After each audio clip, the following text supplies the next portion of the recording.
पाली घन्टी बजाउने सोच्नु भएको छ।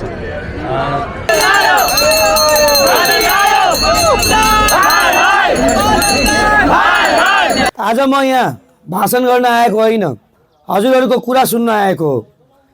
विगत 35-40 वर्षदेखि धेरैले यहाँ भाषण गरेर गयो, तर हेर्नुहोस् तपाईको सडक जस्ताको त्यस्तै छ, तपाईहरूको समस्या जस्ताको त्यस्तै छ। तपाईहरूलाई सडक नाला, रोजगार, खानेपानी, मल, सिँचाइ समस्या जुइका त्यो छ।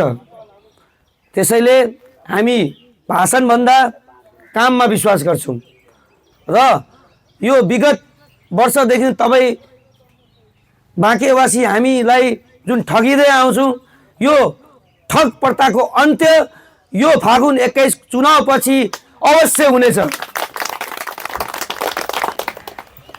नेपालभरि नै रासपाले बहुमत ल्याउँदैछ र हाम्रो भावी प्रधानमन्त्री बालेन्द्र शाह। त्यसैले हामीले यो मौका चुक्नु हुँदैन। हामी बहुमतको सरकार बन्दै गर्दा बाँके क्षेत्र नम्बर 2 चुक्नु भएन। त्यसैले सम्पूर्ण पदयात्रका आदरणीय दाजुभाइ तथा दिदीबहिनीहरूलाई तपाईहरूले फागुन 21 मा घन्टी चुनाव चिन्हमा बढीभन्दा बढी मत दिएर एउटा बाँकेवासी पनि र पदयात्रको जनता पनि सचेत छन्, परिवर्तन चाहेका छन् भनेर तपाईहरूको जिम्मामा छ। तपाईहरूले घन्टीमा चुनाव भोट दिनै पर्छ, किनकि तपाईहरूको समस्याको समाधान अब रासपाले गर्छ। हामी रासपाका सम्पूर्ण घन्टी मित्रहरू र बाँके 2 का सम्पूर्ण आदरणीय दाजुभाइ तथा दिदीबहिनीहरू यहाँ उहाँलाई उत्साहजनक रूपमा स्वागत गर्न तयार भएर बसिरहेका छन्।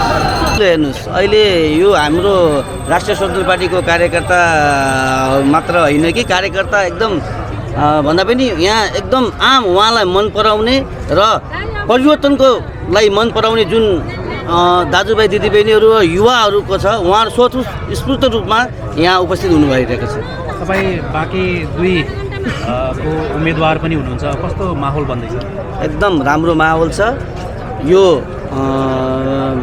जुन देशले खोजेको परिवर्तनमा बाँके 2 का आम मतदाता दाजुभाइ तथा दिदीबहिनीहरूले पनि यसपालि घन्टी बजाउने सोच्नु भएको छ।